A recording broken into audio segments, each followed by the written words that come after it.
games from World Cyber Games last year, so I probably talked about him before as well. But again, he's basically like the Nada of the United States. He's a Terran player. He's very solid and very, very strong player, and he's been around forever.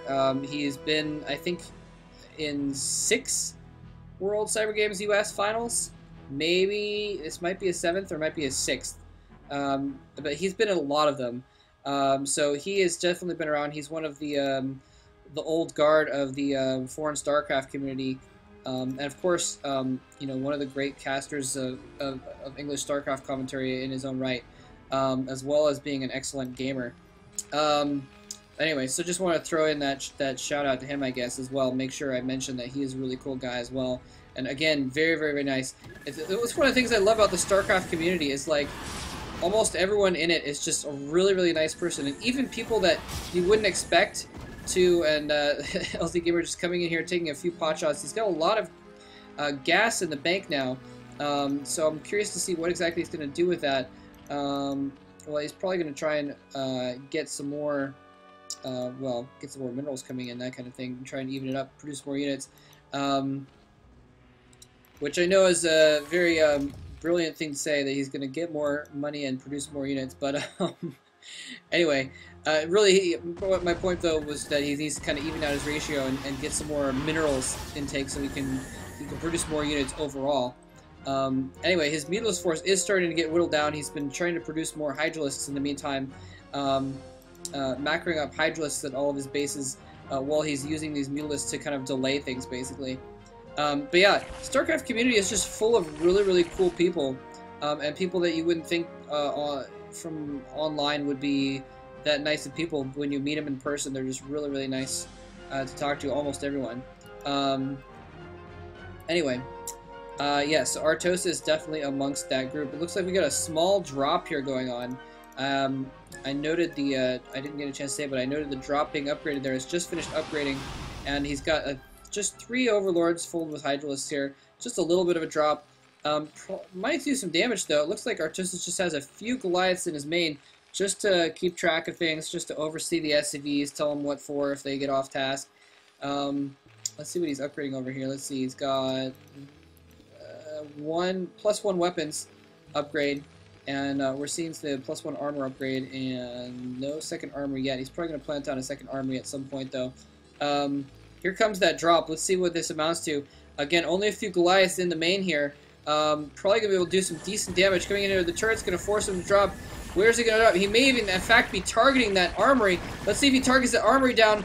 The armor upgrade is almost finished, but he's targeting it down with the Hydralisk, and he's going to kill off the army before the armor upgrade finishes, and that was epic upgrade sniping. Nicely done. The tanks are going to come in, and if he's smart, he'll actually pick those Hydralisks back up and just run them out again, I think. Excuse me, my throat's a little bit dry here. But in fact, if he's going to just camp him out here and basically just kind of keep him there for a while, it looks like. Maybe he's just not paying attention. He's trying to do other things. I mean, he's macroing up and what have you. These Hydralisks in the long run are not really that important of units, and they do get slaughtered by this the tank and the several Goliaths coming back to reinforce. So LzGamer, though, taking a 4th base during this time, and that's going to put him in a really good position. He's got 4 bases now, and they're all gas bases. He hasn't taken the gas over here yet. He's just getting this started, but the potential for 4 gas here. Never underestimate mech, though. And you know, as Artosis himself likes to say, a maxed Terran mech army is the most powerful thing in the game. And if you can just turtle up and get that eventually, then you can march over almost any other army. And you know, that's why you see it in Protoss versus Terran. You see the Terran have like 4 bases, and they'll march out with a huge army, and the Protoss will have 7 or 8 bases, and they'll just lose their army and sometimes barely be able to get up a new army and sacrifice that on the same Terran army over and over again. Anyway, so yeah, it looks like he's got a lot of tanks here. A little bit, well, I was going to say tank heavy. Yeah, he is a bit tank heavy. But I mean, he's got comsat. He's scouting. No, wait, maybe he doesn't have comsat. Okay, never mind, he doesn't have comsat. Somehow he must know that perhaps from these vultures running around that LzGamer is going for a Hydralisk heavy army, and he's responding in turn with the tanks, and that's pretty much kind of the back and forth strategy that you want to go with. Is from the Zerg point of view, if they have more tanks, you want to get more mutas, and from the Terran point of view, if they have more mutas, you want to get more Goliaths, and then as the Zerg, if they have more Goliaths, you want to get more Hydras, etc., etc. The Hydras to counter the Goliaths, and the mutas to counter the tanks. But it's hard to get upgrades. That's one of the things that makes it difficult for the Zerg to do this, is it's hard to get upgrades for both units at once. The Terran mech can just have mech upgrades, and in order to have good Hydras and good mutas, you kind of need to upgrade one or the other, and you kind of need to commit to one or the other.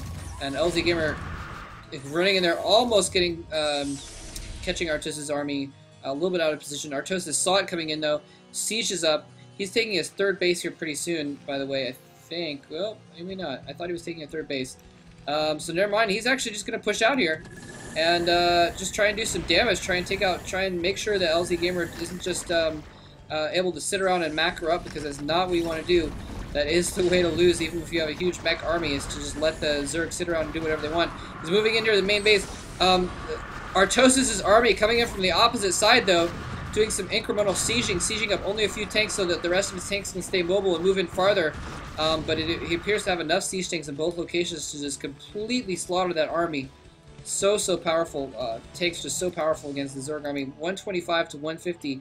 So look at this. LzGamer has already managed to macro up another army very quickly. He's going to move in here, but again, a lot of siege tanks here. He's not quite sieged up, but unfortunately, LzGamer's forces are just moving in a line into this concave of forces, and one of the observers laughing at that situation. A little bit unfortunate for LzGamer. I don't think he expected Artosis' army to be exactly there, and he may have been focusing on something else at that time and just not quite pulled it off. He's been doing a good job of keeping these mutas roaming around, seeing if Artosis gets a third base anywhere. In fact, it looks like he has them, in fact, on patrol, just to see if Artosis takes the third base over there. And he's got a Zergling over here, so he knows that Artosis is only at 2 bases, but he's going to have trouble defending his own, what is now 5 bases in a moment. Artosis powering down, barreling in, down on top of this third base. He's going to siege up tanks right in perfect position, actually a little bit too close. That Sunken Colony is in a good spot to take out those front 2 tanks. Well, it would have been actually, but the Sunken Colony gets taken out, and there's the mutas coming in. The Goliaths, I'm not sure exactly where the Goliaths went. There used to be more Goliaths, but maybe they got taken out in part of that last attack. But not enough Goliaths to protect his tanks, so a bunch of Mutalisks are going to come out and absolutely destroy these tanks. And Vultures, now more Vultures instead of Goliaths. Again, I guess he didn't really expect these Mutalisks because he had gone so Hydra heavy. He just went all ground units, and now a few more Goliaths coming out here. I wish I'd seen what happened to the Goliaths. I apologize for missing that. Can't really be every at once. But yeah. Anyway, this is pretty crazy. And In Control saying that Dan is going all in. Dan, being Artosis, is going all in with this mech attack. He's basically playing almost like a TVP strategy. Well, I mean, it works obviously for this too, but going for 6 factories, just making a ton of units without expanding, and that's what the observers are again referring to as well, as you know, he's kind of making without expanding for a while. I kept expecting him to expand, and he wasn't. Just kind of going for this huge 6 factory push, and part of it was really unfortunate for him that he actually lost those upgrades, because you know, it would have been a lot better off if he had better upgrades right now. He could have had 2-1 upgrades instead of 1-1 upgrades at the very least, and you know, that would have been all the more powerful. LzGamer, on the other hand, you know, he got the +1 carapace at least, but and let's see what his Hydralisks are at now. His Hydralisks are actually at 1-2, +1 carapace and +2 attack, so he's doing pretty good on the upgrades. But yeah, Mech is just so strong that it's not too big of a deal. Anyway, he's doing a good job harassing with these Vultures, though. We saw him harassing over here earlier when he's trying. Well, LZ was trying to get this base back up, and he's now harassing this new base over here. Doing a good job of it. In fact, it looks like LzGamer was forced